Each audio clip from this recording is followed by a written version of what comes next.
Hi అండి. చూస్తుంటే నోట్లో నీళ్ళొచ్చేస్తున్నాయి గదా! నాకైతే ఈ వీడియో వాయిస్ ఓవర్ ఇచ్చేటప్పుడు గూడా నాకు నోట్లో నీళ్ళొచ్చేస్తున్నాయండి. చేపల కూర చూస్తుంటే. చాలా టేస్టీగా కుదిరింది. నెల్లూరు స్పెషల్ చేపల పులుసు.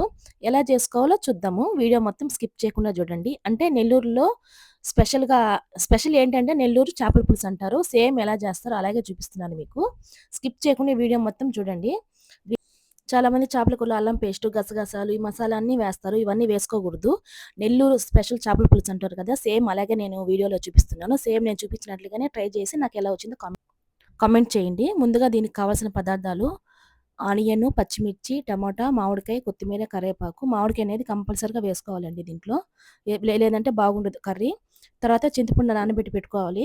ఆయిల్ వేసుకొని ఆనియను, పచ్చిమిర్చి ఫ్రై అయినాక టమాటాలు వేసి ఫ్రై అవ్వాలి. ఖచ్చితంగా టమాటా కూడా వేస్తారండి. చాలామంది టమాటా వేయరు. టమాటా వేస్తారు. టమాటా అనేది బాగా మగ్గిపోయి గుజ్జు గుజ్జుగా అయినప్పుడు చింతపండు పులుసు అనేది వేసుకోవాలి. చింతపండు పులుసు కొంచెం చిక్కగా వేసుకుంటే పులుసు అనేది చిక్కగా ఉంటది. మరి నీళ్ళుగా ఉంటే బాగుండదు.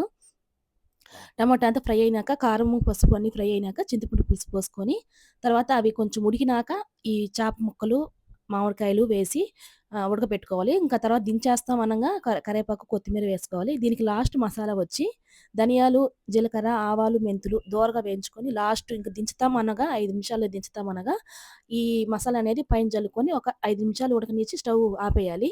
అంతేనండి చేపల కూర. టేస్టీగా నెల్లూరు స్పెషల్ చేపల కర్రీ రెడీ అయిపోయినట్టే. చూడండి చూస్తుంటేనే నా నోట్లో నీళ్ళొచ్చేస్తున్నాయి. కర్రీ చూడండి ఎంత రెడ్‌గా ఉందో అలాగుండాలి. కారము, పులుపు అనేది ఎక్కువ పడతది. ఎక్కువ యేసుకుంటేనే చేపల కర్రీ అనేది టేస్ట్ అనేది తెలుసద్ది. ఇక్కడ మా వారు తింటున్నారు. అసలు మా వారు ఇంతకుముందు చేపల కర్రీ అనేది తినేది లేదు. నేను చేపల కర్రీ చేసిన కాడి నుంచి తింటున్నారండి. అంటే నేను గొప్పగా చెప్పుకోవడం గాదు. నేను చేసింది తింటారు. ఇంకెవరు చేస్తే తనకి నచ్చదు చేపల కర్రీ. ఇప్పుడు ఇష్టంగా తనే తింటున్నాడు. తను తినేది చూసి నాకు నోట్లో నీళ్ళొచ్చేస్తున్నాయి. అందుకే నాకు గూడా ఒక ముద్ద పెట్టమని చెప్పాను. ఇక నేను గూడా అందుకే తింటా ఉన్నాను. అంతే అండి వీడియో నచ్చితే ఒక లైక్ ఇవ్వండి.